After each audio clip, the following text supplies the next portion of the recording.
What's up, YouTube? Kicking off the new year with an updated EDC, or everyday carry. These are the things I carry with me on a daily basis. The lineup is pretty much the same as my 2021 EDC, but most of the things have gotten an upgrade, like my Oura Ring, Apple Watch, and iPhone. I'll be sharing why I upgraded and also some of the new items that I added to my EDC repertoire. So without further ado, hit that like button and that subscribe button, and let's get into it.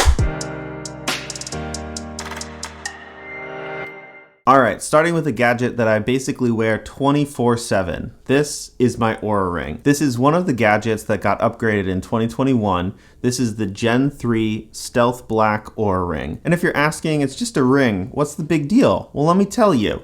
This is not just a ring. In this tiny, tiny case is in fact a full fitness tracking suite of sensors and smarts. The ring can track sleep, steps, heart rate, temperature, and for the ladies, the Gen 3 can now even predict your cycles. I use it primarily for sleep tracking, and it gives me all sorts of sleep data like sleep duration, efficiency, how long you were in light, deep, or REM sleep, body temperature throughout the night, and it even weights all of these factors together to give you one sleep score each morning. This data can be synced to HealthKit and then used in other apps. For example, I use this with the Rise Sleep app to track my sleep debt. Staying on this appendage, I also upgraded the Apple Watch Series 7.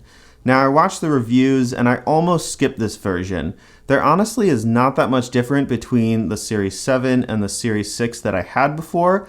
The big difference is the larger screen, which for me was what pushed me over the edge to upgrade because there is a new watch face that you can now fit two large complications on the home screen, so I can fit both my calendar and my habit tracking app Carpe. This allows me to keep track of both the calendar events and also the things I want to do every day, like taking my vitamins, right on my Apple Watch. Also, Apple has a trade-in policy, so if I'm remembering correctly, I traded in my Series 6 and that basically cut the cost of the Series 7 in half. So if you're looking to do this, always look out for options like that from Apple, AT&T, or other carriers where you get these devices. Now, if you have an Apple Watch, you basically need an iPhone to get the most out of it.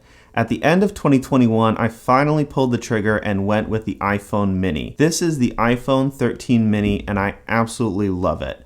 Coming from the iPhone 12, this is basically the same phone in a smaller size. My iPhone 12 Pro got 19 hours of battery life, and with the iPhone battery improvements that come every year, this mini now gets the same 19 hours of battery life, even though the battery is much smaller than the 12 Pro I had. The camera system on this phone is also really great. The big difference is that it only has 2 lenses instead of the 3 that are in the iPhone Pros. Because I always found the quality to be really poor of the zoom lens on the Pros, I didn't actually mind giving this lens up. I basically never used that lens because I always found the quality to be so much better in the standard lens and the wide angle lens. So I don't miss that lens at all. I'm also not getting the 120 Hz refresh rate of the new 13 Pros, but I'll take this small form factor over that any day. I love how small this phone is, how easily it fits into my hand and into my pocket. It's also the perfect size for a lot of accessories like the battery pack and wallet from Apple, and also this MOFT snap-on phone stand and wallet. I shared this wallet in my last EDC video and this is still the same one. It's held up great and is even better on the iPhone mini because it just fits perfectly and feels great in my hand. What makes this wallet special is that it snaps onto the phone with MagSafe, and it also flips out to be a phone stand. So you can set your phone up in portrait mode or in landscape mode. This is great for FaceTime calls, watching videos, or just setting down next to your computer for reference. I use this to hold my ID, main spending card, and with Apple Wallet loaded up with all my other cards, this is the only wallet that I carry. The only time I take it off is when I need to charge my phone. As I mentioned, I've been really happy with the battery life of this phone. 99% of the time, it has more than enough juice to make it through a full day of use. But on extra heavy days like when I'm traveling or going to Disneyland or something like that, also bring along an extra battery pack or two.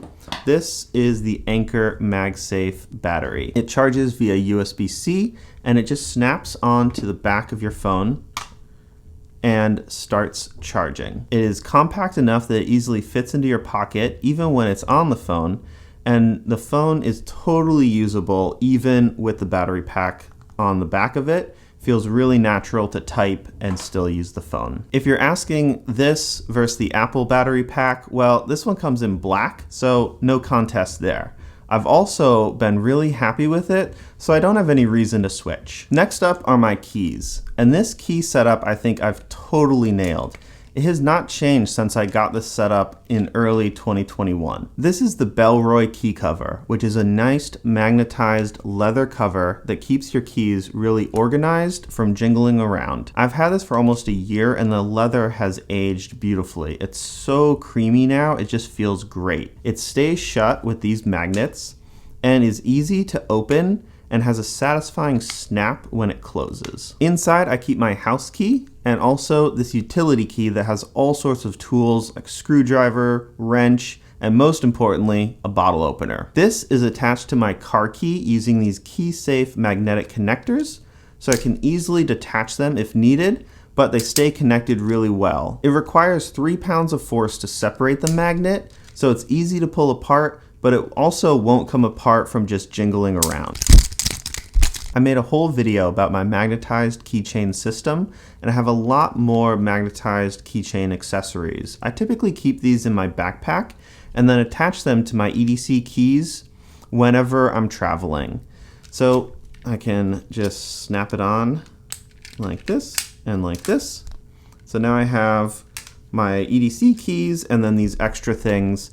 I have on here a super bright flashlight, a 6-in-1 cable converter, and also an Apple AirTag. Next up is this multi-USB Kevlar cable from Nomad. I don't typically take this out with me, but if I'll be out for a long period of time or traveling, this is a great tiny cable that supports USB, USB-C, and also micro USB. So if I need to charge something with my Anker battery besides my phone, or recharge my Anker battery, I can use this cable. For example, with the micro USB, I can charge my keychain flashlight, or I can switch it to the USB-C. So you just pull the cable top off like that.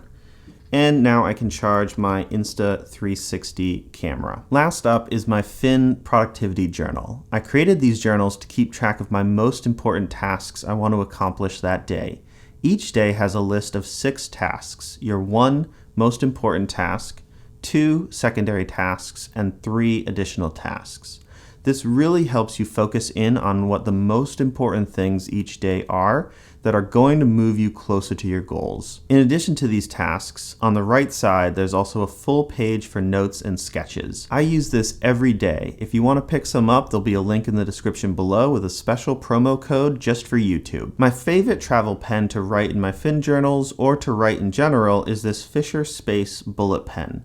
This compact pen was developed for NASA and can write upside down in 0 gravity, so you can be sure it works great down here on Earth too. The size is really great for traveling or to keep in your pocket.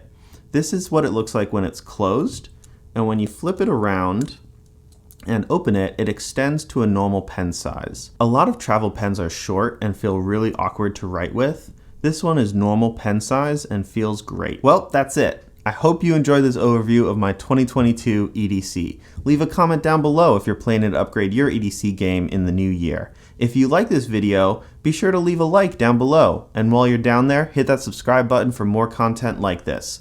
Happy 2022, peace! Don't forget to like and subscribe. We're out here.